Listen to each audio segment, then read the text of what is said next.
Well, it seems that my little video about Islam has caused a storm in a teacup in Berkeley, California, where somebody on the grandly named Peace and Justice Commission circulated it in an email, and everybody was shocked and disgusted. Well, they said they were shocked and disgusted, which is not really the same thing. But one person even called it hate speech, as if I'm some kind of neo-Nazi.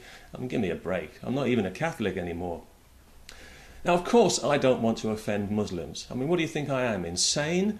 But I don't think that any intelligent Muslim would be offended by anything I've said. Indeed, I've had emails from Muslims who agree with me.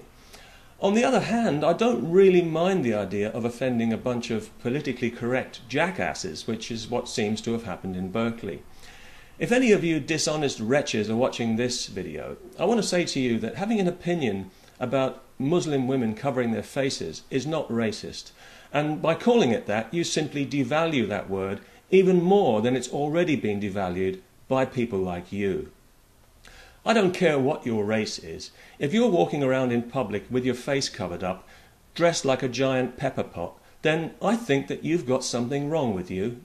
And this has got nothing to do with religion or with God or anything like that. This is a social issue. This is a controlling device which has been imposed by men, ignorant, cowardly men who are too insecure in themselves to allow women to be themselves. It's a statement of segregation and of separation, and it's a willful refusal to assimilate.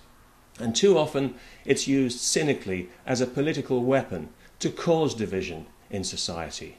They insist on working as teachers dressed in this costume, knowing it's going to cause problems because the kids can't hear what they're saying. And so it all ends up in court, because that's what they really wanted all along, and then it's all over the news again because some Muslims have gone out of their way to be offended yet again.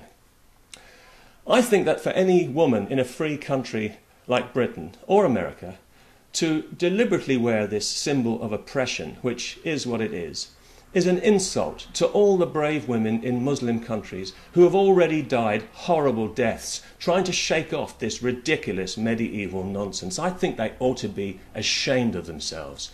And if you think that's racist, then I think you're the one who has the problem, not me. I live in Britain, and we're a very tolerant society.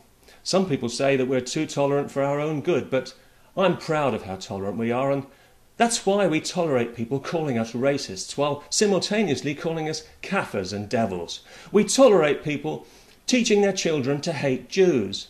We tolerate people using free speech to protest against free speech. We even tolerate people who despise the values that make this country the kind of place they'd want to come to from whatever repressive hellhole they couldn't wait to get out of. We couldn't be less racist if we tried, and we try all the time. Because we know that being tolerant means you have to tolerate intolerance, and you have to put up with people who don't want to put up with you. And that's what we do in Britain. We bend over backwards for Muslims, almost as far as we bend over forwards for the American government. And that's all the way. Peace. And you can take that any way you like in Berkeley.